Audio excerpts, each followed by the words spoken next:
Hey everybody, what's going on? Rob Cesternino back here, and we have such a fun podcast for you here. I hope it's a fun podcast here today as we are careening into the Survivor 50 finale on Wednesday, but we've got a good one here today with a guest. I got so much feedback from fellow survivors about, oh my God, I can't believe you're having Brennan Lee Mulligan on the podcast. Of course, he is of Dimension 20, Dropout TV, Critical Role. He is a dungeon master. He is a comedian, an improviser, and a Survivor superfan. Please welcome Brennan. Brennan, how are you? I'm doing great, man. It is an honor, a privilege, and a pleasure to be here. I could not be more psyched. Uh, Wait, who on Survivor was talking about me to you? I want to know. Do I have Uh, other people that Steven follow Fishback texted me. Fish? I I know. love Fishback. Fish, what's up, Yes. man? Yes. Okay. All right. Well, hope your DMs are open. Who else? Jake O'Kane, Franny Marin. Wow. Listen, the new era, especially, is very like D&D coded. Let's go, man. Well, I love it, man. And I've been I have been watching Survivor since I was a kid. I was watching early. I mean, I think I was watching the first season with my family when it came Yeah. out. And but then I got to rediscover and re-fall in love with it with my wife, the amazing Isabella Roland, who is also a Survivor super fan and an incredible comedian. And it became this bonding thing. We got a gift from Sam Reich over at Dropout, which was a immunity idol he had crafted that he gave to us as like a wedding gift. It was really sweet. It's awesome, man. So that's very cool to hear. Shout out to all the survivors who have been kind enough to support the shows that I work Okay. So, Brennan, to do an interview such as this, where you come into this world, I'd love to just start with some background in terms of who you are and everything you've done in your career. For anybody who's uninitiated, who may just be meeting you for the first time, can you tell us a little bit of your background and how people know you so well? I would be delighted to. So for folks watching who might who are Survivors fans that have not encountered any of my work, I'm a comedian.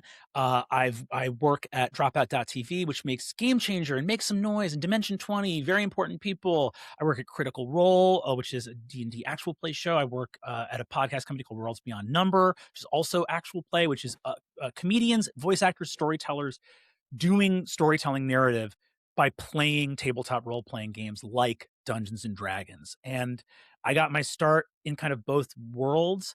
My mom was a comic book writer that wrote science fiction. Oh, wow. My dad was a stand-up comedian. I do fantasy sci-fi comedy for us. So it's very much we're opening the family store every morning.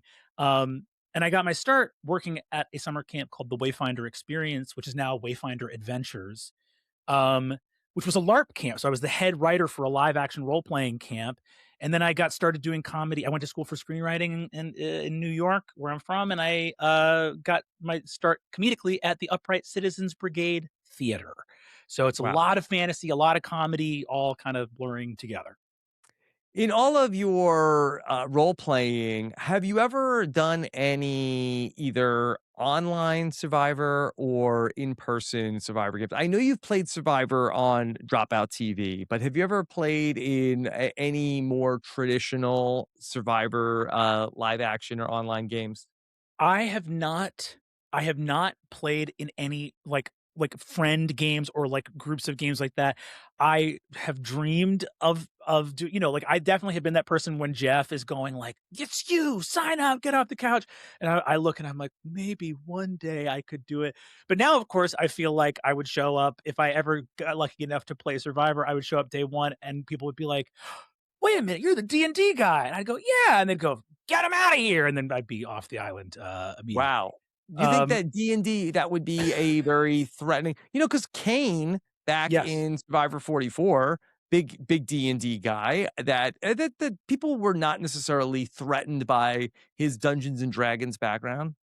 No, I don't think so, but I think that there is, and correct me if I'm wrong, I feel like early in the game, anything from outside the game that can identify you even a little bit. Like, I don't think I Yes. would land on the beach by any imagination and have everybody know who I was. That would be so gauche to be like, I assume everyone's watching my incredible content here.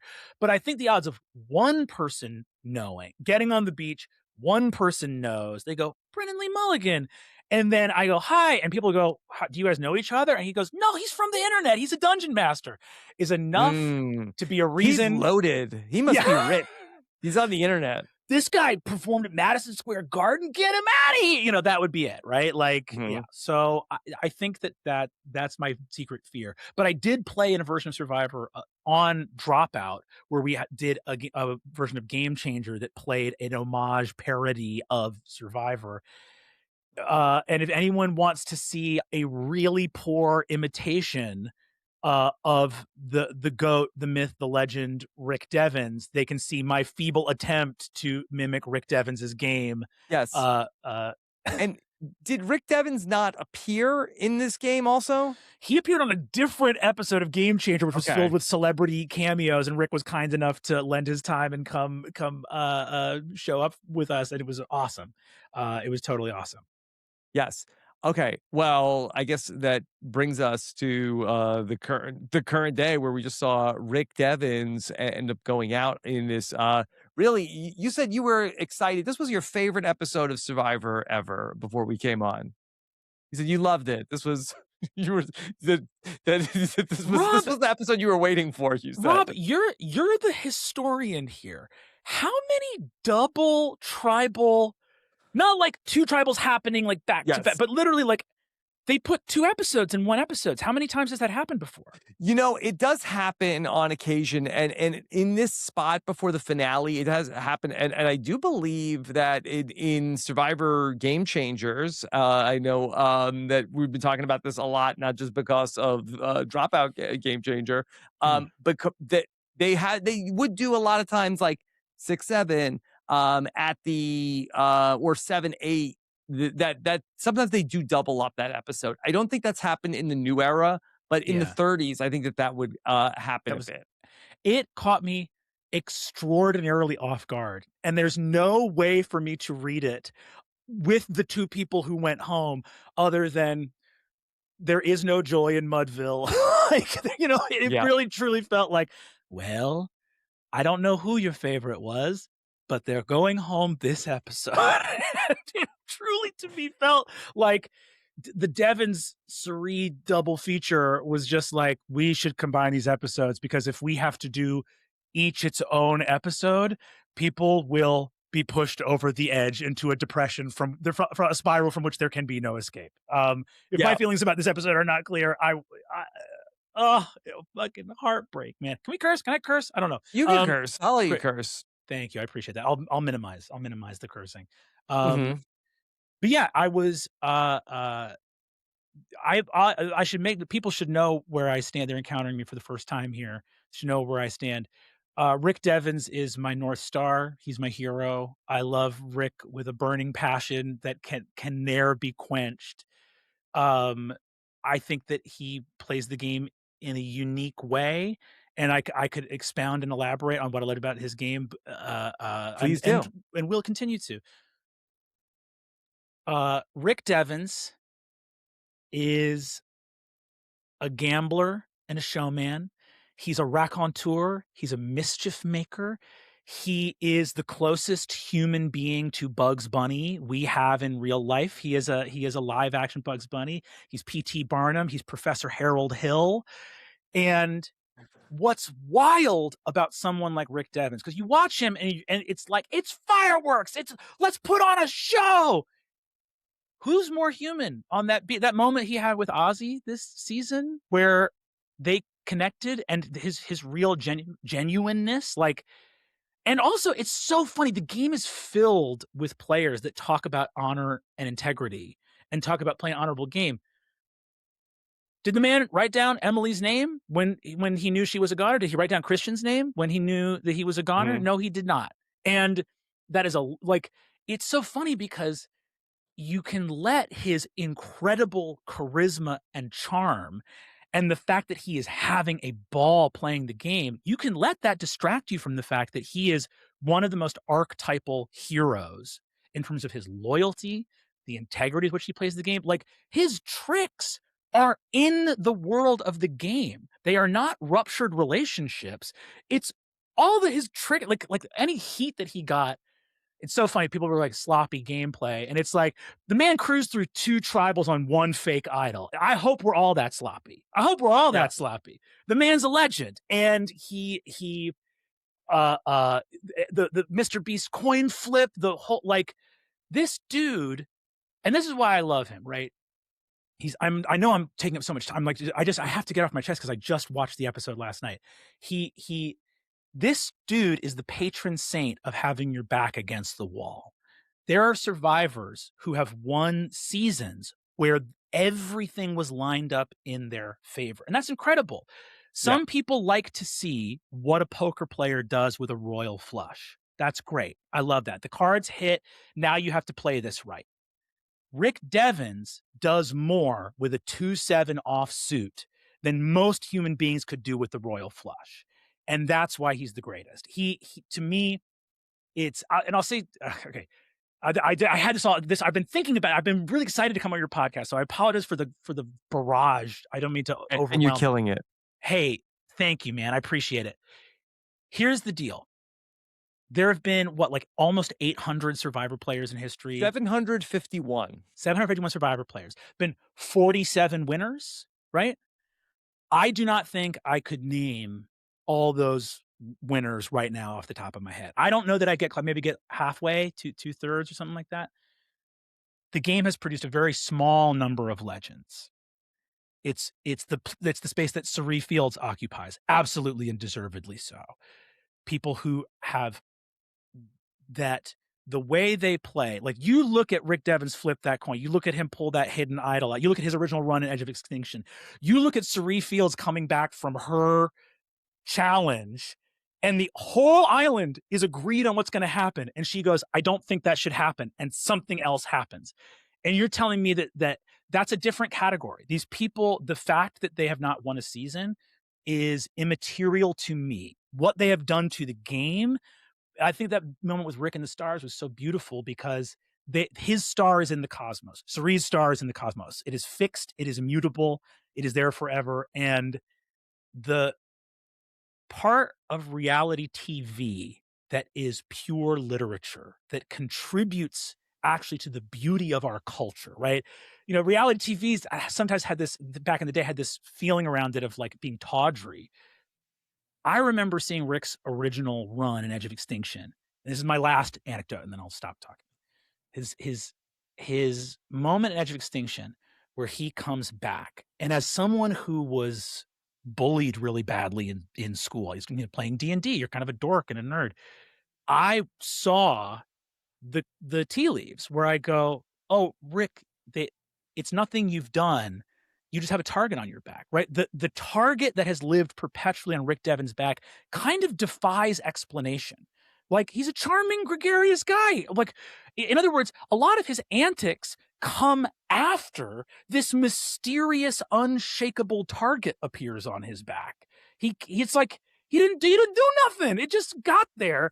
And as a kid who was badly bullied, as a kid who has often, because of my nerdy interests, felt like, as an adult, that has felt like I might be a strong cup of tea for people. I don't think I might rub people the wrong way. I watched Rick, and in his first season and in season 50 had that moment of going, Rick, you're toast. They've all decided that you're the target. They've all decided you're the next thing, and there's nothing you can do. And watching Rick go, you want to bet? You want to bet I'm going home? I don't think so. And episode after episode after episode, playing from the edge of the arena, the tenacity, the determination is literally real world inspiring. It's like in literature and TV shows and movies, Rick Devens' play in Survivor is one of my favorite contributions to the story of determination and of grace and class and a beautiful heart under the most extreme pressure that you can imagine. Yeah, That was really one of the most beautiful testimonials for a Survivor player, and, I mean, this was so perfect, to have you on at this moment when Rick has, so recently been voted out of the game. That was really just you have done such a great job of defining his character in a way that unlike anything I've ever heard before, specifically about Rick. It's well, I know that he is a very beloved player, but to me, like, Survivor has this Olympic pantheon. And by the way, I'm actually borrowing your language here, Rob. Like I was so excited to come on this show. Like you saying how the image of a hero has changed over the course of Survivor. Oh, It's a perfect insight. The earliest eras of Survivor, a hero was a kind of stoic. It had this kind of like you said, it was embodied by like the firefighter or the nurse, or there's something about it that's like a very that kind or of the cowboy. or the cowboy. It's kind of had like a machismo around it. By the way, I would say as Rick Devens, our amazing newscaster, I would actually say journalist is, especially in this current moment of the world, a pretty heroic profession. I think journalism is Mhm. a really important and beautiful thing. But like, I loved like Ben's winning game, the hard worker, as embodied by the idol scourer, the person who turns over every rock and leaf, the determination, the grit person, right? It's so great to me, and it was really funny like watching. I didn't watch Joe's original season, so Yeah. all I knew, and I love Devens with the burning fire of 1,000 suns. So I was like, "Who's this grump? Who's this guy who doesn't like my boy?" Like I'm sure he's a lovely guy, but it was really interesting to watch. Joe's seeming to have an issue with like Rick's integrity, which I don't know if we're seeing the same. His integrity is Yeah. sterling. Who did he Well, betray? so I wanted to ask you this because I brought this up in my exit interview with Rick Devens, where and Joe is a great dad and a great guy by all accounts, but that Joe is the way he looks at the world is very cut and dry, but he is lawful good. And Rick Devens, not evil, chaotic good. And Yeah, there's such a clash between these two of Rick Devens in his world of chaos yeah. and Joe in his world of just be a straight shooter with me. No funny business. But like, how do you? Is that? I hear you, and because we're using the alignment chart from Dungeons and Dragons, we have lawful good versus chaotic good. There's like an interesting analog there because the listen, Rick brings the chaos, and he'd be the first to tell you. I'll also say I mean, from my point of view, just to expand again, whoever I think Rick made a funny joke on his way out, like whoever wins the 2 million, maybe take me out for a nice dinner, which is absolutely true, and I hope someone takes him You up on should. that. Yeah. But also, And not the Applebee's. at Ned, not the Applebee's. The big part of that for me too is like I think Rick's to to have a big sourpuss about Rick's antics, as someone who works in entertainment, I look at it as a producer and go, Rick's antics are absolutely essential to the health and longevity of the show. Yes. There are seasons of the new era filled with new era threat obsessed under the radar players where I literally go like, I think you guys are all making the right moves. These are smart games, and if everybody plays this way, I don't know how good the TV show is, gang. I don't know how good the TV show. So I'll just say, give Rick Devens his damn flowers because he's keeping the lights on in this place in terms of putting on a show for people. It's Yeah. essential.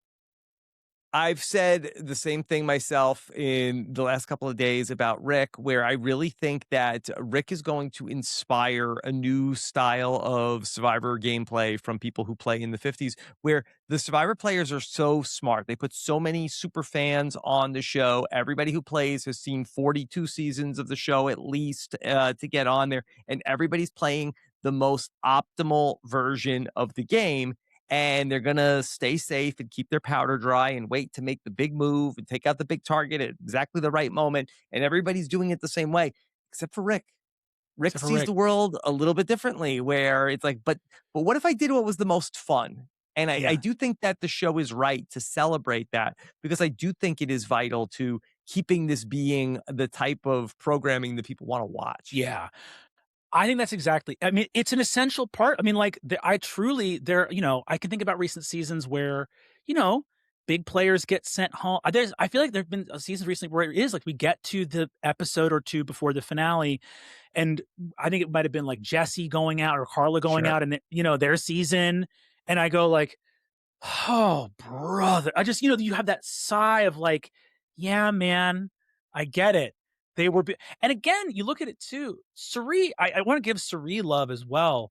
Like, Cirie is not only obviously the greatest social player of all time, but like she knew right when that extra vote was needed, man. She knew right when that extra vote was needed. She knows how to play an advantage. But the issue is Cirie and Devens and these other players, they're not playing a level game of Survivor, right? Cirie Fields comes onto that beach with weights tied around her ankles, and each of them says Cirie Fields on it in big block letters because her disadvantage is her legend, right? And I think that's the same is true for probably a lot of like returning players, where if all those people had never heard of each other, and Cirie was still Cirie Fields, man, I don't see her going home. I just don't see it, right? I don't see it. Yeah, she really this season solidified herself as just the best manipulator of people. I don't mean that in a negative way, but she is able to, in her own way, do her, Jedi mind tricks onto Yeah. people in a way that no other Survivor player is even capable of. I don't know if it's close.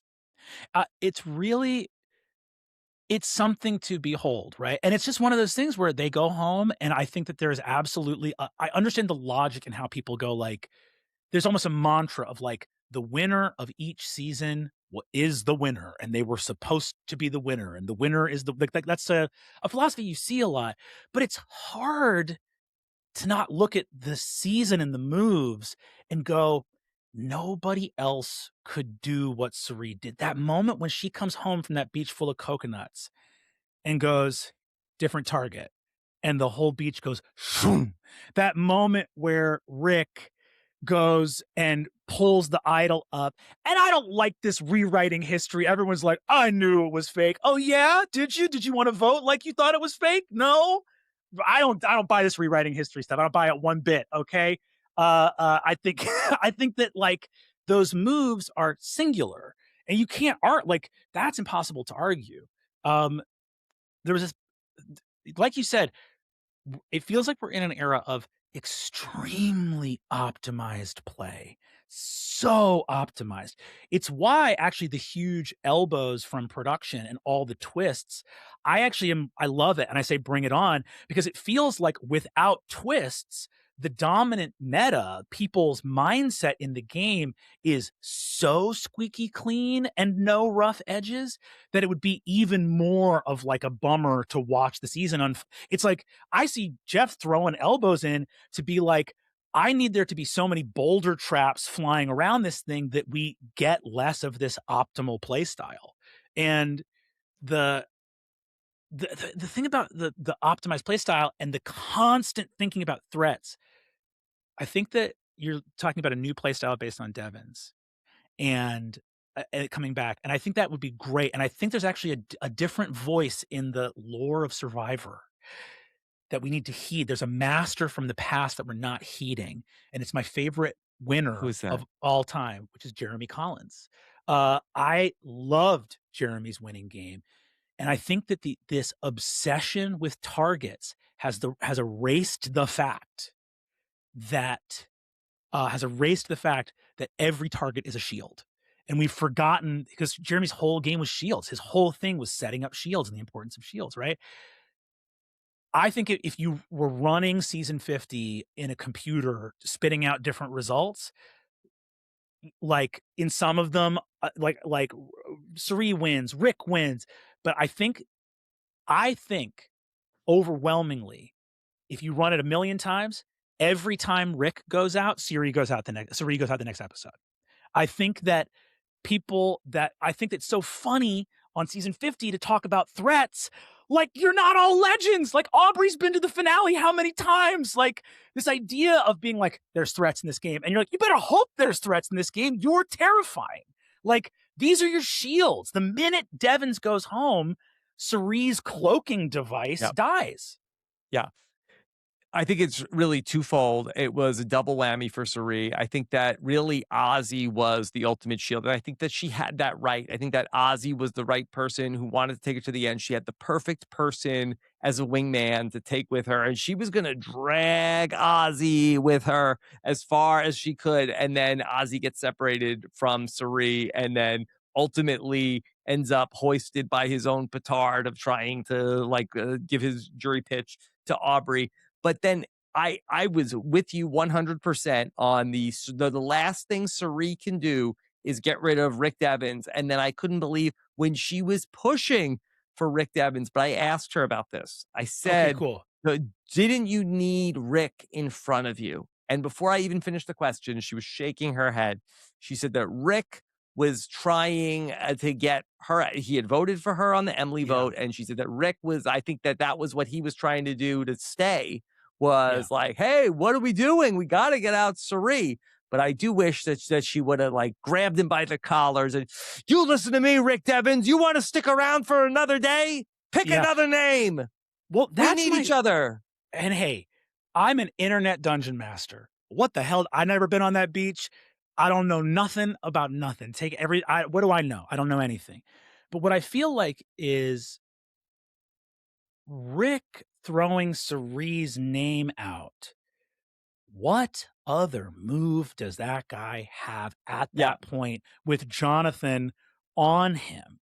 Mhm. That's Rick's best play. And I think looking at that as a threat rather than everyone has a mania. Like, everyone on this beach is possessed by a vengeful spirit that is like, don't work with this utterly charming, very loyal man. Rick has never double crossed anyone in his alliances.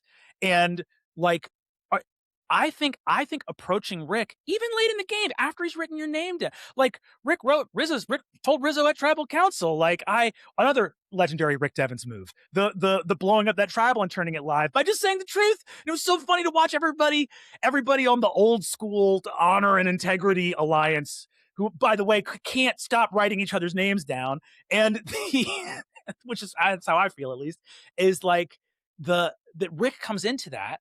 And I think that, I mean, maybe I'm wrong, but I have to imagine Rick wanted an ally in that moment more than he wanted to drive a vote, right? Like, if he had been throwing out Tiff, if he'd been throwing out Cirie, if he'd been throwing out Aubrey, whatever, if any of those people had come to him and been like, "Hey, man, you once again are at the edge of the sumo ring, throwing haymaker after haymaker, say in this game, come inside, let's get out this other person." I think it's a yes, right? I mean, I imagine so. And then you've got the Rick Devens fireworks show in front of you. I mean, Mhm. that's how I feel. Yeah, I was thinking the same way. Unfortunately, that is not how Cirie saw it, and because I had said, well, I don't think that Rick and Joe were ever going to get on the same page, and Cirie said, no, no, no, no, no, that they would have worked together to try to get Cirie out. So, I mean, I can't argue with Cirie. No. And again, this is my observation, colored by the fact that I would do anything to watch a finale with Rick and Cirie in it, who also is Yeah, a legend of legends, forever and ever. yeah. So when you had Rick on Dropout, was that because that was he there because you were such a big fan of Rick, or did you become a fan of Rick after having met him? Totally unrelated. I think Sam Reich is also a huge Survivor fan, and uh was reached out to Rick to come on Game Changer himself. I got like texted about uh that he was there, and I got alerted to it, and I couldn't believe it, because again, he, like, in all these different seasons of Survivor, with so many there's so many players that I love and adore, but there was just something about Rick's season where it wasn't just that I liked him and I liked his season. There was something truly inspirational in it to me, and a type of story that I hadn't seen before about that just resonated with my life. It just resonated with some part of me Yeah. so getting to meet Rick through that was a total surprise to me. I didn't make that happen. And it was just such a joy because he's such a sweet, good man. It's very Yeah. cool. Mhm. Well, I was thinking as you were talking about Rick, and obviously with your background as an improviser, is Rick not the ultimate improviser on Survivor? Dude, he's unreal, man. He's unreal. I feel like this season we got to see a lot of like great performers in Survivor's history. Like, I think it's fair to say that Christian Hubicki is the ultimate thespian of the confessional, right? And that Rick Devens was born for tribal council. He has a Mhm. command of language. That is his canvas. His work is stunning. He really is an incredible improviser, an incredible his little dun dun duns, his newscaster vibe, his like I think that he is a excellent comedian, and again, really does bring that joy and positivity, which is great. Yeah. I love to see him cutting it up on the beach. It's great. Yeah, and it's something that I really do try to work on in my own life of trying to, ask myself the question, what if this thing that I was doing, what if it was fun? And I really do feel like that Rick does a great job of that when he's having fun, you're having fun watching him. And the more that we can try to bring that into all of our activities in our lives, just asking ourselves that question, well, what if this thing that I'm about to you know, this thing I don't want to do, but what if it was fun? And Yeah, I think that that's just such a hack. And I try to ask myself that question all the time to try to really turn things. It doesn't always work, sure, but that's what I try. sure. Yeah, And, I think and, yeah, and Rick does totally. a great job. Yeah.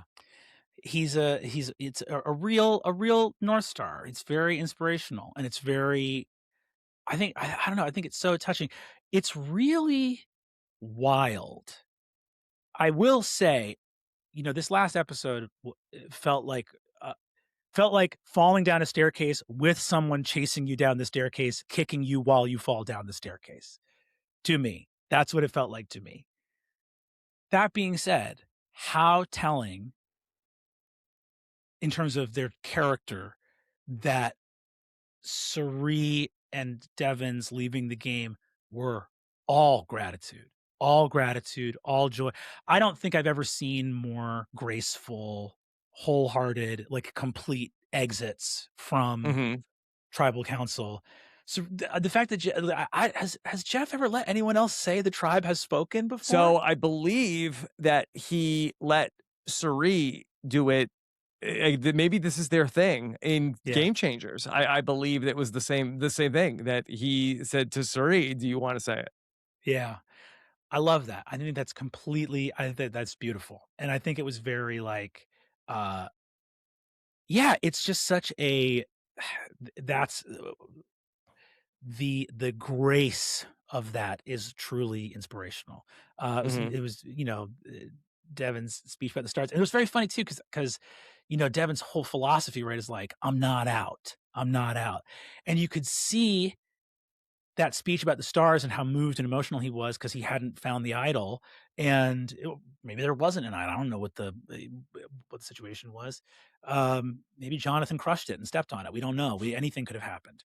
Um, but he gives that speech, and you see that grace and that moment, and then he gets up with the shot in the dark, and I loved that. I loved that moment of here's the full human I'm a like there's a depth of soul there that you saw in the conversation with Ozzy and the fact that he never ever loses touch with his humanity and then still goes, but you think I'm gonna give up? I'm gonna throw one last haymaker, baby. Let's go. Let's see if it says safe. So it made me I hooted and hollered Rick, I hooted and hollered when you got up with your shot in the dark. It was beautiful to see that amount of humanity and grace, and then also say, but, and throw one last haymaker. Beautiful. Yeah. The one thing that does give me some comfort is that the shot in the dark is not rigged, because it would have been that we know when Rick Devens gets not safe. I said the same thing when Coach got not safe when he played it, but yeah, like now we know. Who is well? That's also the funny thing too, is that I feel like the shot in the dark. Have we ever seen a shot in the dark? I know that we've seen safes before. We have seen Yes. safes, but I'm trying to think. It feels like a lot of those safes, that person's gone the next episode. I'm trying to think if anyone has ever Yeah. clawed back from a safe. So I would say, so it was in season 48. Yeah. Mary, there was a player, Mary, at the tribal council where Justin went home. She got safe, and then there was a tribe swap right after that, and then she ends up Gotcha. getting swapped to another tribe. And Gotcha. so she made it out. But yeah, Caleb was the famous one. He gets safe, and then he gets voted out of the next tribal council. Yeah. It's tough, man. The people, like, they want you to go home. Yeah. If they told you to go home and you didn't go home, they don't forget about it. They Yeah, really the want world you to needs go to home. change for you to be able to be safe at the next tribal council like it was Yeah. for Mary. Let me ask you, okay, Rick is gone, Cirie is gone. We're left with this final five. Is Yeah. there anybody in particular that has held your rooting interest in the final five? I think you gotta give it up to Aubrey for just I mean, her CV, which is sort of like, that's really, it's like, if you care, I feel like the way in which I think there are legendary players who are not themselves the winners of a season, uh, Rick, Cirie, I think Aubrey, you have to look at what's the performance over time, right? Because to win the season, there has to be things that line up, right? I like, it wouldn't be a game if there wasn't some component of luck to it, right? Luck is what creates a game, right? It's strategy and a little bit of luck to create that chaos, right? And I think that the fact that Aubrey has gone so deep in the game so many times makes her very rootable for. And Yeah, her the fact that, she's talked about her sweet little toddler with mac and cheese, and I loved that moment. And I yeah, think I'm hugely rooting for Tiff as well. I yeah, would be really happy with Aubrey, be really happy with Tiff. Tiff watched her whole alliance go, and also determined. And you know what? Like, those immunity challenges are there for a reason, man. She has won the times that she needed to win, and I really, and I love that she could see the writing on the wall, and she did not write Cirie's name, man. I loved that. mhm, I love a person who goes loyal. loyal. I don't like someone gets to the end. I mean, in the fantasy world where I'm on a jury somewhere, but someone goes like, I was on the right side of every vote. I go, that doesn't make sense. You're on the right side of every vote. So none of your allies ended up on the jury. That's tough. It's tough for you. You know what I mean? Like, the Yeah, idea of like, you know, you should be on the wrong side of some votes.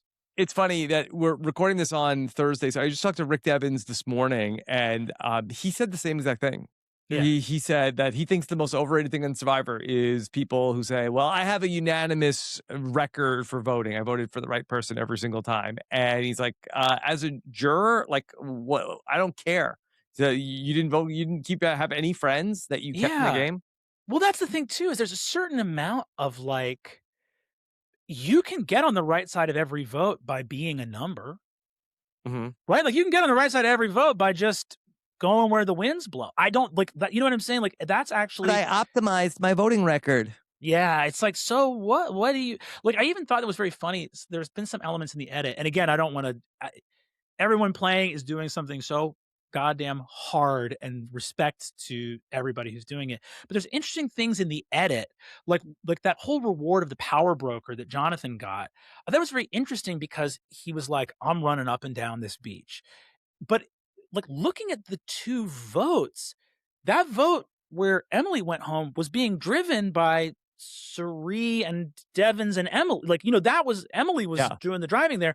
And then and then the other one was being driven by Aubrey making the killer play to expose Ozzy, and Yeah. then was made by Rizo, who we should talk about, by not alerting Ozzy, saying, "Nah, man, I'm not going to tell you to play your thing." So it's very funny to be like the power broker, and it's like, Well, you know, as you talk about it, I'm thinking back to it, and we say like, "Wow, what an overpowered twist!" He gets to go and be in two different tribal councils, but you point out that there is a little bit of a hole in that, where we would say on Survivor, okay, you never want to like walk away from the conversation when the things are happening, and by the nature of being the power broker, he has to leave both of those conversations. So he can, okay, put his thumb on the scale, but then he has to go leave for an hour and go yeah, check in on what the other thing is going on. And while he's gone, he now has no control over what's happening. And then he comes back, and I compared it to sort of like Mrs. Doubtfire being on two different dates that he has to go back and forth. But things are like going like haywire. Okay, let me try to put out this fire, and let me go back over here. It's like, oh my god, now what's yeah. happening? Yeah, man. It was very funny because I think in both of those, the edit was cutting back to Jonathan, who obviously Jonathan's playing the best game he can play. I don't like he's making choices, but in both of the interactions that Jonathan has on the speeches, he walks up and someone says, "Here's what's going on. We're going for Ozzy," and he obviously Jonathan is delighted. He wanted that to be what was happening, but he very much walked into that already happening. You know what I'm saying? Hmm. Like in both situations, it was like the power broker. Time to make some moves. Oh, you guys are doing the thing. I'm gonna head to the other beach. Like it's like thumbs up. Yeah. Okay. Cool. Yeah. Cool, cool, cool, cool. Like it definitely, yeah. The optimized voting record. It doesn't indicate that you're a driver. It indicates that you maybe were a driver or maybe were a number, right? Maybe you just took orders well. I don't know. Yeah. And I. I want to go back to something that you said earlier about Aubrey and the CV. And I thought you were talking at first about the Survivor resume. Yeah, And that's something that I think maybe is a little overblown of the yeah, resume to the jurors. But the interesting thing to me about that is that Aubrey, of the five people left, is the only person that has a real Survivor body of work. Aubrey talked about how this is 136 days for me of Survivor. The other people that are left are all new era two-time players that they all played somewhere in between 18 to 26 days, and they're back for time number two. Of those final five, Aubrey is the only person that could stand in front of the jury and talk about how I've given my life to Survivor over these last 10 plus years. Do you think that that's a big factor for the jury? I do. It has to be because you're looking for something deserved, and everybody there like there's been so much talk this season about like Zoom alliances and previous relationships and all that Oh, you're stuff going tapped on. in. Baby, I love this show. Okay, I love it. I'm in it. Me and Iz, you got to get Iz on the show. She would love to be because Okay. she's like me. She's like in the weeds looking for tasty morsels of what's going on. So we're like, but within that, it's understood. There's no avoiding it. You do a returning players season, there's baggage. There's baggage. It has to be. People are human. And it would be crazy to imagine that Aubrey does not. If you have to play with the baggage of your record, you better damn well be able to brag on it when you get to that final tribal, right? Like, hey, I had the albatross around my neck of all the previous seasons that everybody here watched and saw what I did and was using that to talk to people about other stuff. So if I make it to this jury, yeah, I'm bringing it up. You were all thinking about it. And because you can see the reverse of that logic as well, which is people trying to take Rizo to the end, which by the way, I think people that are assuming Rizo doesn't stand a chance, that's a really cocky bet. I think the idea now, like Rizo versus a Cirie, Rizo versus someone who is like so beloved and like has been going to Survivor events for 20 years and like might be someone's, might have been at someone's wedding on the jury, like that's a different thing. But this idea that like people are going to pick Joe or Jonathan that also just have one more recent season and not Mhm. pick Rizo because they like didn't watch his season on TV. I don't buy that. That's a really cocky bet to me to assume that Rizzo's a goat in the non-capitalized sense of the word. I don't know about that, man. I don't buy that. You know, I don't want to take anything away from Rizzo's game because I think it comes across as I'm being anti Rizzo. I just don't see it. I'm not sure in terms of the jury and in interviewing the jurors that the way that they've talked about him, that I think that they like him. I don't think that they think that he's like that they are, anti Rizzo, but I don't see the jury. Aubrey said it herself. I don't see these people awarding him their vote for 2 million, especially when it's a final 3. If this was Yeah. a final 2 and he could sit there next to Joe, yeah, I think he's got a real good shot to win. And I think that maybe again, Rizzo versus Jonathan, like maybe he could out-talk Jonathan in a final 2, but in a final 3, I just think there's always going to be one other person that's there that's going to get the votes. I I totally agree. That what I want to be clear, like, you're 100% on the money, but what I think I'm imagining in my head is Aubrey should feel confident with Rizzo around. Jonathan and Joe should not feel confident Mhm. with Rizzo around. I think a final 3, and they're also, those guys are crazy if they don't see Aubrey as the threat that now that we're in threat land, where everyone's just getting rid of threats rather than seeing the shield potential of having the other people around. But now that Cirie and Devens are gone, yeah, Aubrey, of course, is the person on the beach. And Tiff for having gone in this dominant. Tiff's got a great underdog story. So I see Tiff and Aubrey as being in a lot of trouble from Yeah. Joe, Rizzo, and Jonathan, who've been on the same side of some votes. That, but I think this idea that Jonathan and Joe might feel safe with Rizzo, I don't know. I mean, like Joe's story going in was like, compared to Rizzo, because Rizzo can go, I took Ozzy out. It was ultimately my play to take Ozzy out because I could have warned him and I didn't, right? Like, especially if Aubrey's not around in that final 3, I think he can take full credit for that. And whereas for someone like Joe being like, every day I woke up and I hit that beach and I hated Rick Devens as hard as I could. And that I, nobody here put in the work I put in frowning at Rick Devens. Okay. I Mhm. was making fun of him. I was just talking about, I was, like, I don't know. I literally don't know. Like, people should be, I think they should be worried about Rizzo because I don't know what the Yeah. other I don't know what the case is otherwise.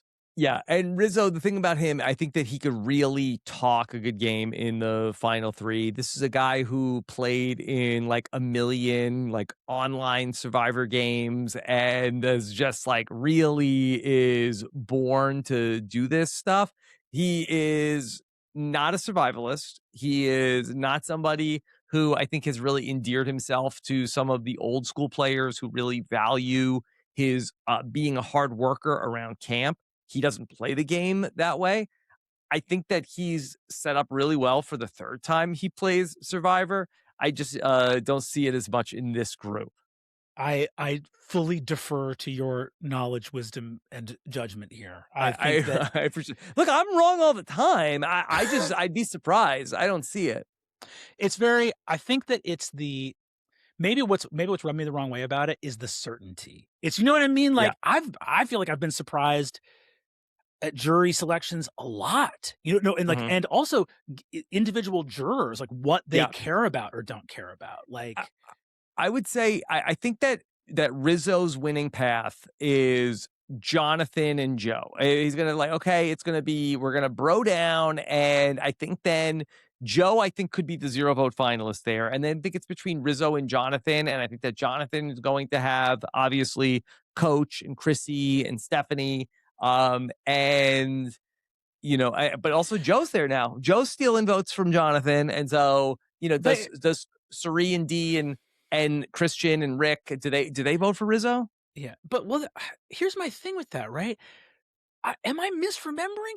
Jonathan and Joe wrote down all their names. Joe said, "I'm not going to write Coach's name down on principle." Yeah. He wrote Coach's name down. You know what I mean? They Like, made him. They made him. He wrote down Chrissy's name, and they made him go back and write down Coach's name well, too. I don't know, man. Protest, threaten to walk, say I'll medevac myself. I'll go get bitten by a snake in the jungle, and you'll have to pull me. Yeah. It's like, but you know what I'm saying? That it's a. I think that there's a funny, like, maybe I don't understand how the old school alliance works, because Mhm. there is a classic trend in Survivor of people talking about honor and integrity and snaking each other super hard, and then trying to talk more about honor and integrity later. But like, Mhm. do you think Chrissy and Coach and Steph look at Jonathan and Joe and go, even though you wrote our names down, it's all in the game, but then don't look at Rizzo or Tiff or Aubrey on a different alliance and go, yeah, but for you, it's not all in the game because you weren't my alliance member. Listen, jury members are fickle and they are going to bend the rules for whatever they want to do. And it's like, okay, well, those guys are my friends. I understand they had to do what they had to do. They weren't the deciding vote. They just wanted to go with the numbers. We get it. You know, Yeah. they'll look the other way for those guys. I'm not going to blame them for what happened. Is there is there how transparent is that on the island? Like, in other words, the it's just so funny to me because the idea of the move to be like, dude, I love you like a brother. This is where the numbers are going, and I got to do right by me. Does that convince the person? And more importantly, does it convince anyone back at the beach? Like, I'm trying to think of, if I have a winning coalition, we go out. I know that these other three people are tight, and two of them peel off to vote with me. Do I get back in the dark at the beach and go, hey, what you guys did was awesome. I love that you snaked your friend, and I love that you did it opportunistically most of all. Like, does that work? Do people like that? I don't know. For me, I'm very much in Devens's camp, Yeah. as I am in all things. Yeah. Yeah. It's a really fair point. I don't know how much it buys you, but I do think that it sort of gives you a little bit of a head start of not being the person who wrote the other person's name down. So you are not on the record of casting a vote against somebody who stayed. Right. So That's a great point. That's a great point in that it's not that you are staying. It's not about the fact that you're writing their name down. You're like, I really don't want to write a name down of someone I will be seeing later right. tonight. Like Right. Yeah, that Rick, makes sense. that we applaud him for not voting out Emily, but it also gets Cirie is hot with Rick Devens when they come back to camp of Yeah. like, so Rick, you write my name down? You're trying to get me out. So it's more about not pissing off the next person as opposed to that, you're just like gonna like, hey, this is my perfect record. I'm voting out the person who's going home. Yeah. Yeah, yeah, makes sense. Yeah. I get that. Yeah, not pissing that. Yeah, you can't avoid pissing off whoever you actually choose to write their name down. Because you're Yeah. the next to go. Yeah. Brennan, I'd love to get your take on there's been a lot of reactions to some of the twists that we've done here. What has been your reaction to seeing the celebrity innovations in season 50? I'm really hoping we get to see more of Zach Brown in the finale. I think they should bring him back. I feel like I didn't get enough. I didn't get enough. I didn't get enough. Honestly, they're a consummate showman. They left us wanting more. I was like, there's Mhm. still more to learn about Zach. There's still more to learn about Zach here. No, I think that the only thing that I would say is you you should either back off or push forward. The amount of times people were like, my Billie Eilish boomerang idol. I Mhm. either want them just like let them call it an idol after the first time they say, like, after the first time they say Billie Eilish boomerang idol, be like, my idol bounces back to someone. But or include the producer correcting the castaway. I want to see a Yes. person being like, so I got this idol, Billie Eilish boomerang idol. Sorry, my Billie Eilish boomerang idol. Yeah. I would, because then you have to have a bit of a sense of humor about the product placement of it all. Cirie had a confessional during the season, and you got from Cirie that they had gone over it with her like 4 or 5 times, that she is like, "So, they told me about the Billie Eilish boomerang Boomerang idol." idol. Yeah. Yeah. Now, Yeah, the weird. Yeah.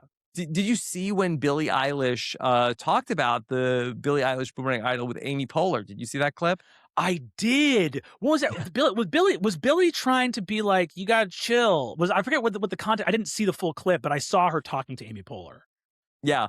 This She was talking to Amy Poehler, she was kinda giving the impression that she didn't really know a lot about it. Scandalous. Yeah. Absolutely scandalous.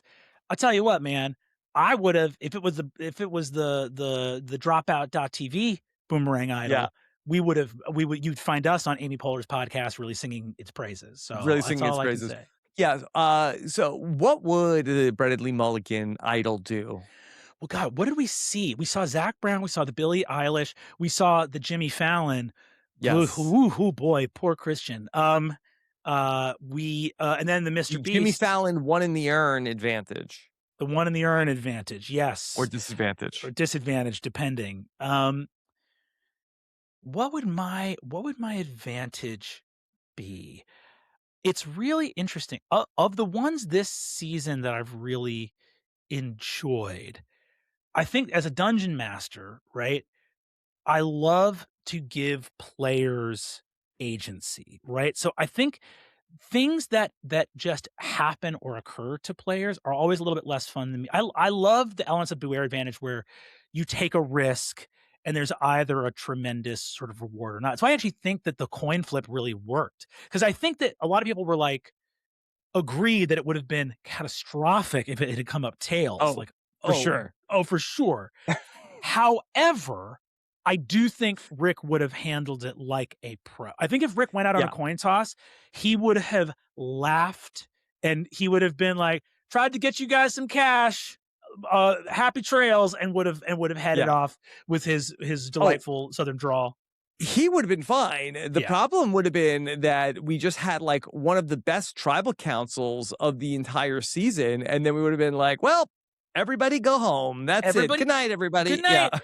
But I bet we would have seen it unfold after Yeah, it could that have been some fight. good drama that would have come out of that, but it would have been, I think, unsatisfying. Sure. Yeah, absolutely. And it coming up heads, I was away for work watching that episode in an Italian villa at some crazy hour of night because of Wow. the What a time zone flex. differences. And what a flex.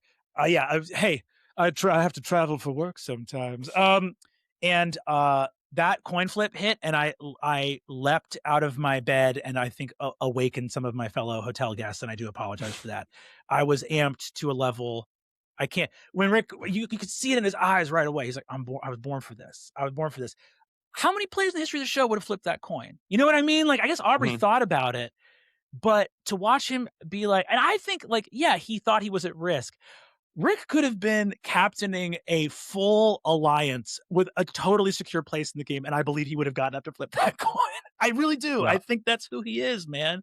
Um, I I would love to make an advantage that was something like that. That really is you don't have to do this, and doing this will either like eject you from the game in some way or it will give you some other huge advantage. Like I love the idea of I've really enjoyed the advantages where someone has the pros and cons of skipping a tribal council where it's like it's an immunity at the expense of participating in the vote. Those kinds of trade-off advantages I really love because they're highly strategic. You have to really go taking a vote away from my allies and friends versus seeing tomorrow. And that to me is I love those kind of crunchy advantages where you go, it's not a surefire thing either way.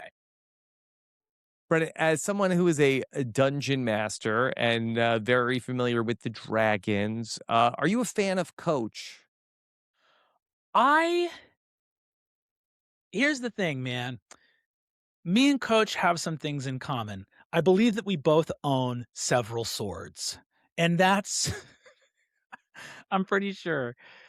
But it is, there's like a legendary moment of like Tyson talking to Coach about Sure. like how he's perceived at tribal council.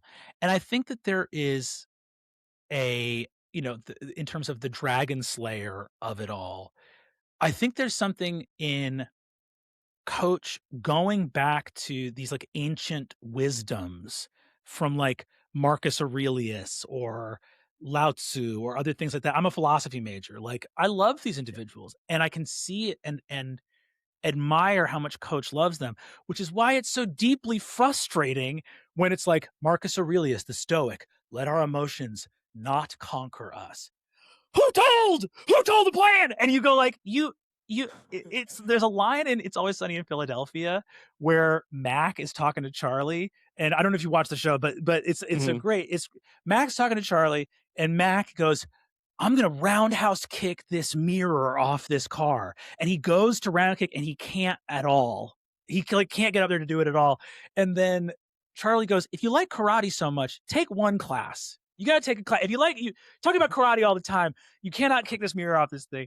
I think that my experience as a viewer, and again, I don't know these people for me to speak out in this way, but the thing I always come back to watching Coach is I go like, you love these quotes and they don't seem to be hitting the impact of the quote. I'm Yeah. hearing the quotes. The impact of the quotes doesn't appear to be manifesting Mhm. behaviorally in any way that I can see. And that's Mhm. we all fall short of our aspirations from time to Yeah. time, but that's my take on the Yeah. dragon of it all.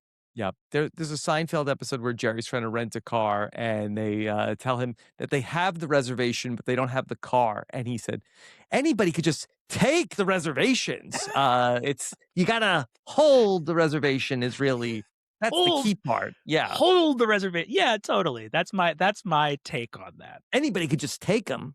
Yeah.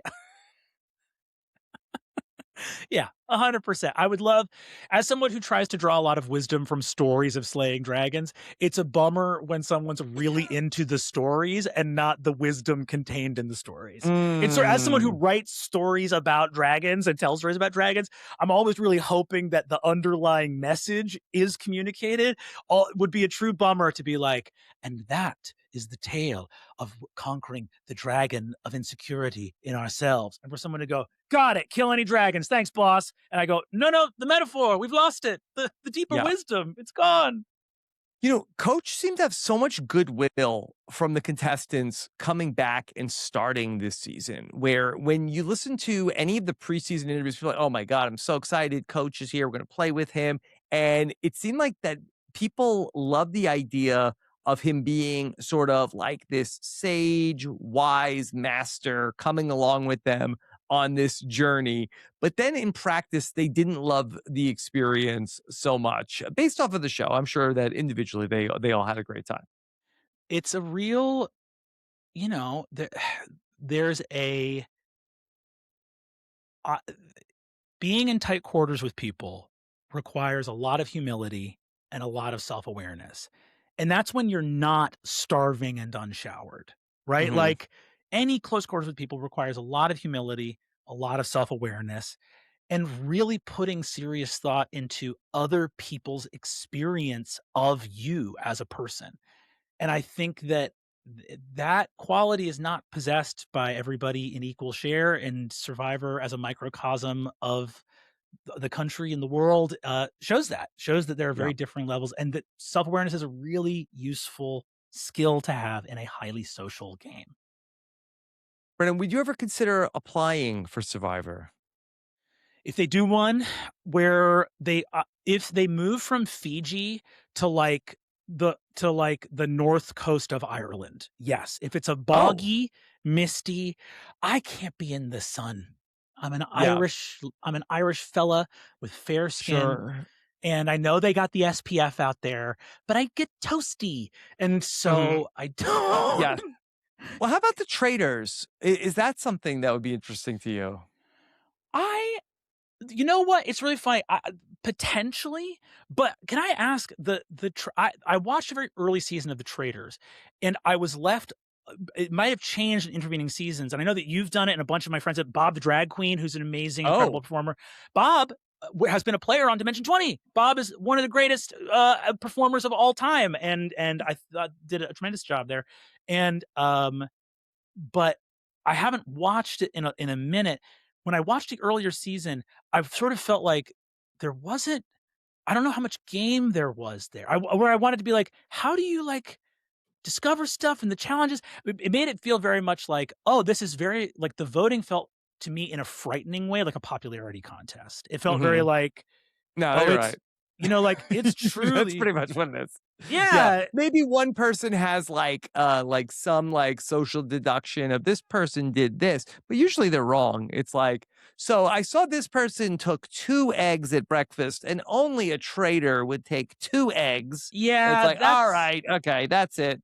yeah, that's sort of my vibe with it as well. And as someone, I used to run Mafia all the time, like Yep. the classic vote someone out one at a time kind of game.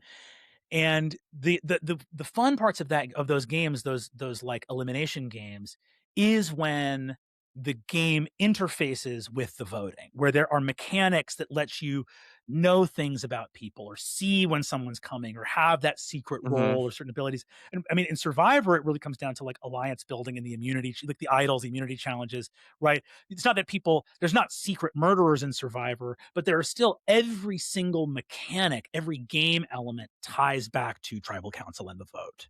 And I think that Mhm. that's like, uh, I would be very bashful walking into something where Dorinda Medley just doesn't like the cut of my jib and I go home. That would be tough for Yeah. me. Yeah, you mentioned Bob the Drag Queen, and I'm reminded of Monet Exchange, who played in the Traders with me, who I believe is also a D&D player. Dimension 20 Yes, veteran. y- but I bring up Monet because I watched how you recently played in Jeopardy against Monet Exchange. I did. I recently played Jeopardy. It was tough. I won't lie. It was pop culture, which was a surprise to me. I was ready for some like Duke de la Regular Rochefoucauld. Jeopardy. I was like, give me a question about Rousseau. Give me a question about the amphisbaena or the basilisk. Like I'm ready. But it was such a joy. It was a real hoot to play those buzzers, man.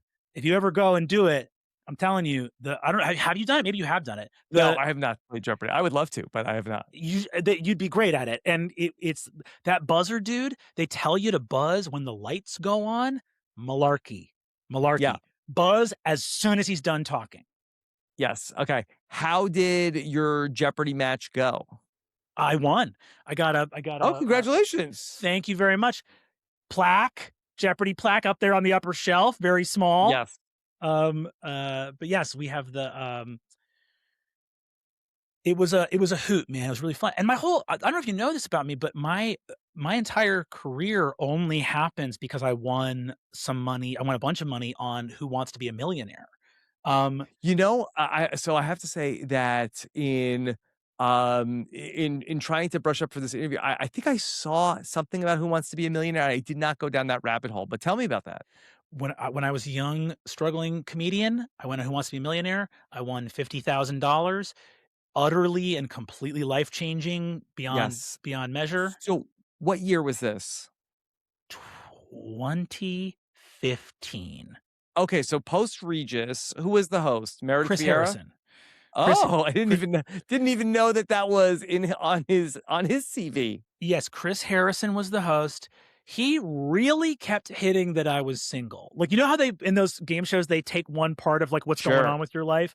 So they're like, "So you have 2 poodles. What's it like to have 2 poodles?" And for me it was that I was single, and I Yeah. kept being like, Listen. "We're really hitting this. I don't think it's that unusual You can that." take the guy out of The Bachelor, but you can't take the Bachelor host out of the guy. You know what I mean? It really felt that way. I was like, "God damn, we're ringing this gong a lot." Uh, it was great, and it totally changed my life. I would not have been able to move to California, and I would not have gotten the job at College Humor or Dropout without that money. It totally changed my life. I paid back my boss who had loaned me some money. I paid back my student loan debts. I paid back medical debt. It Wow. was huge. It was huge. That's really incredible. Thanks, man. These game shows, they're really helpful, man. It's sort of the only safety net America has, and so that's really nice to It's really yeah, it's forget GoFundMe. forget It's, GoFundMe. Who Wants to Be a Millionaire? Yeah, Who Wants to Be a Millionaire in my personal story was when I was in college in 2000, I had to write a senior thesis paper, and I had put it off for about a year, yeah. and I was a communications major at Oswego, and I ended up writing my paper on the impact of reality television, about how Who Wants to Be a Millionaire and Survivor were going to change broadcast television. And so that was really about how Who Wants to Be a Millionaire really paved the way for Survivor to come along. Yeah, that's wild. It's really exceptional. And I mean, like, I don't know, it's very funny to think about that connection and correlation of, like, how important that show was to me personally. Yeah. And, it's such a funny thing about all of the ways in which participating in these shows, like, leads to this version of life that's such a the way it's impacted all of us. Dude, it's very the even thinking about, like, how much joy this show has brought to, like, me and my wife, and the moments of triumph, and it's just very, I don't know, it's very human, man. It's a beautiful thing. I think it's like, I've had such a ball talking with you about this stuff, because you realize Yeah. it's so human, man. It's like, were you how ahead of the curve did you feel at the time writing that in 2000, and you said 2002? 2001. 2000. It was 2000 flat out. It was the fall of 2000. Because I feel like at that time period, there were people that were still people trying to, like, poo-poo the entire genre of, like, Mhm. reality, or whatever you wanna call it. Game shows have been around for a long time, but, like, something about reality television, there was something that people, and my wife is a huge Bravo, like, Real Housewives fan. Yeah. We love Survivor. We watch Alone. I don't know if you've watched Alone at all. Like, it's like there. Usually watch it with people. What's that? I Watch can't. parties. I Yeah. get too Yeah. into it. I turn people off. I get too into it. But yeah, Mhm. I think in 2001, that's an incredible call to make, to see the impact that these shows are going to have. Like, Yeah. it's incredibly impactful. Yeah. So I want to know some of your other favorites. I've only been limited to season 50, but I'm sure that you must have some other all-time favorite Survivor players. Uh, well, I'll give so Jeremy Collins, Kim Spradlin, Yul Kwan. We're But lucky. What's that? you must have loved Winners at War. I did. Well, it was, like, there were parts of that I really loved. We have a framed portrait that I hired an illustrator to make for my wife, that has Sandra Diaz Twine saying "Queen stays queen, adios." It's in our home, and Queen does stay queen. Shout out Parv, obviously. The I'll be I'd honest, love to hear more about this portrait. So what is Sandra doing in the portrait? looking beautifully at the horizon. Sorry, it on the top, it's a speech bubble with her saying, "As long as it ain't me." And then underneath, on a banner held aloft by tropical birds, it says, "Queen stays queen, adios." Um, That's we're very beautiful. It's beautiful, much like Sandra Diaz Twine. Belongs in And the museum. if Sandra wants it, I'll get a copy to her. Um, Mhm. Jonathan Penner, who's also actually a friend of the family, a friend of Izzy's family, Oh, and is my a hero. John Penner, yes, dude, Penner, one of the best of all time, man. I love Yeah. Penner. It's crazy. You look at, by the way, every once in a while you look at a season and you go, like, Cook Islands, man. Like, Penner, Parv, Ozzy, Yule. It's crazy, man. I mean, Aitutaki, it's legendary. Um, Mhm. and I'll be honest, man, and I promise I'm not doing this because I'm on your show. My number one hero when I was a kid, Rob Cesternino. Amazon. Dude, No kids should listen to me. uh, dude, I'm telling you, man, because I had, like, the way I've talked about Devens on this show and Mhm. my identification with him, when I was a kid, like, you're playing in Amazon when I felt like my wits were all I had and were also a liability. And I saw, like, you see sometimes people achieve social advantage effortlessly. And, like, in a certain way, like, just, I think Parv and Cirie are some of the best TV ever. It's legendary. It's legendary. But also, when I look at Parv and Cirie and how they play the game, I go, I wouldn't have the first clue about how to do that. That Yeah. Cirie getting on that beach and going, here's the play. I will never, ever get close to that. That's as close to you being a wizard as is possible for me to imagine. And it's why Rick's game spoke to me so much, because I see that his place in the pantheon. It's like, yeah, there's all these Olympic gods, but I am a sailor and that's Poseidon. And for me, it's like there's all these Survivor players in the pantheon, but I'm me and that's Rick Devens. That's the game Yeah. that I adore. And that's the type of player I would aspire to be. And if anyone wants to watch Dropout.tv, you can see a very poor imitation of Rick Devens' brilliant play. And that, for me, that was you, man. When I was a kid, I went, that's, if I was suddenly on a beach, I'd play like Rob. That's how Yeah. I'd want to play. And it's the fucking best, man. It's your game. I was obvious, I think I told my mom we can never watch Survivor again. when your season, when at the end, when you were not in the final two, I was like, well, this is bullshit. Turn it all off. I was So like, is. So you're so right. but it's And look the at us now, 44 seasons later, people say the same thing. it's like nothing that comes after this is I have zero interest in it. And it's very funny though, because I will say I think I did like take a break for a long time afterwards, because I identified with you so much, and I was like, that's me, that's my guy. Yeah. And I think it was a hugely influential game as well, because I feel like that it's so cool to go back to those older era seasons and watch the development of like ideas and vocabulary that get established, and now they get inherited by new players, where you almost hope that's like there should be like a Survivor history class on the plane to Fiji, where it's like, okay, you use the term shield, you use the term threat, you're talking about playing the middle, you're talking about alliance, you're talking about this and that. Here's here's the inventors. Like, go back and find it. Open the It's schools. open the schools, folks. That's Uh, right.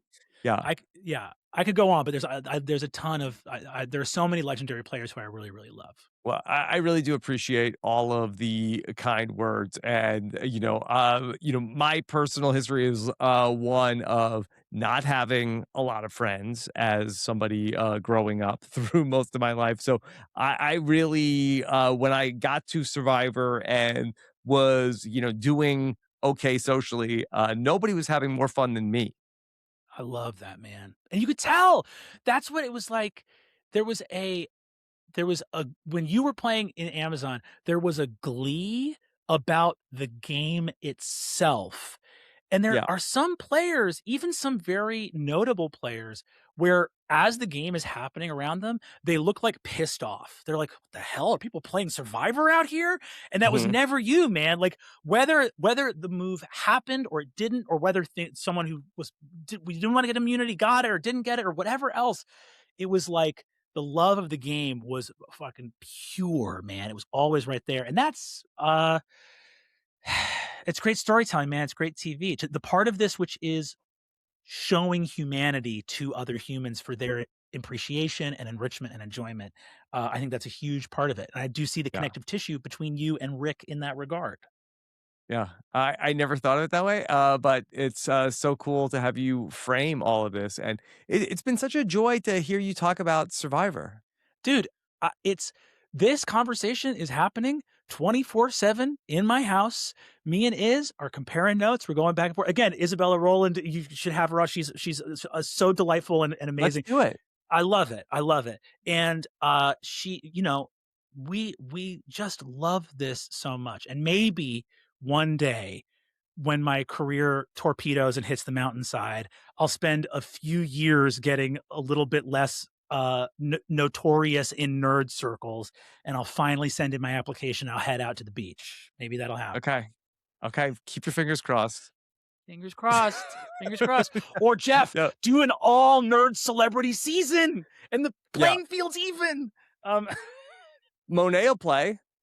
dude, Monet, Zoom Alliance, Monet, hit me up. We'll do a Zoom Alliance. You, me, Bob. We'll hit the beach with our feet running Yeah. already. think you're the odd person out with you and Monet and Bob. I think they Why? have Because a I'm not a beautiful pre-existing drag queen, relationship. Rob? You've Yeah. never seen me done up. I'll get the lipstick on, man. I'll hit the beach. Yeah. I'll get in shape. Although I I'll think do it. they do argue. I think they do get into some arguments. Their podcast sibling rivalry is so funny. Bob and Monet have Mhm. like the best their comedic chemistry is off the charts. They're so good. See, anytime Yeah. they're incredible as individual performers, and I love their chemistry together. Brennan, can I ask you for if somebody has listened to this conversation and wants to know more about what you do you have any sort of like gateway type podcasts or videos that people could check out to acclimate to the D&D world? Yeah, absolutely. Well, I'll say if people are interested in the D&D world, the entire first season of Dimension 20 is available on YouTube. It's called Fantasy High is the first season we did. It's a John Hughes high school with fantasy adventurers. So it's like the jock is a half-elven fencer, the nerd, like the nerdy prep girl is a wizard, and that's on YouTube. It's called Fantasy High. The very first episode is called The Beginning Begins. You can see me with looking a little bit more youthful with longer sideburns in that one. And we also we've been talking about Bob and Monet. If you go to dropout.tv and sign up for a free trial, you can watch Dungeons and Drag Queens, which we play with Bob and Monet, who you might know from The Traders. Sure. You watch Bob and Monet along with Alaska and Jujubee as an incredible 4-person drag queen team learning to play D&D in a D&D adventure live on camera, and that one's a real hoot too. Hmm. Okay. Brennan, anything else you want people to check out? You can find me at Brennan Lee Mulligan on Instagram, Brennan Lee Mulligan on Blue Sky, dropout.tv is where you can find a bunch of amazing comedy. You can also see me. I do Yeah, can improv you stuff explain there. what Dropout TV is? Because, Yeah. that Dropout TV is different than, what you do with Dimension 20 because it's improv, right? So Dropout is the platform we're on. You can find Dropout on all your social media channels. You can find it on YouTube, but all our best stuff is on dropout.tv, which you can go to it in your browser. It's also available like as an app on like your Roku or smart TV. You can go get the Dropout app. Um, and what it is it's like our CEO, who's an incredible comedian himself, Sam Reich, in our announcement video said, it's Netflix, but worse and cheaper. And we stand by that promise. Dropout is awesome improv comedy, and it's got a show called Game Changer, where it's a game show where the rules of the game change every single episode. It's got a show called Make Some Like Noise, Survivor. like like season 50 of Survivor, exactly. Right. Uh, Dropout.tv is a home to my favorite comedy on the planet. My coworkers are, I think, the funniest living people. Um, and you can head over there to find that.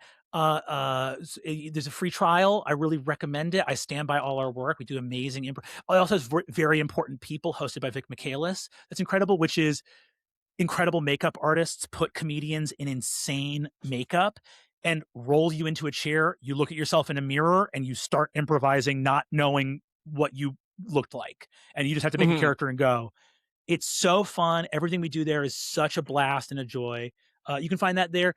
You can also head over to Critical Role, where I am running campaign 4 over there, and that is a more classic high fantasy adventure. That's like epic stakes and heroes, and there's a bunch of amazing voice actors over there that do an absolutely incredible job. We're having such a joy with this heroic adventure in the world of Ahriman with some magic and sorcery and swordplay.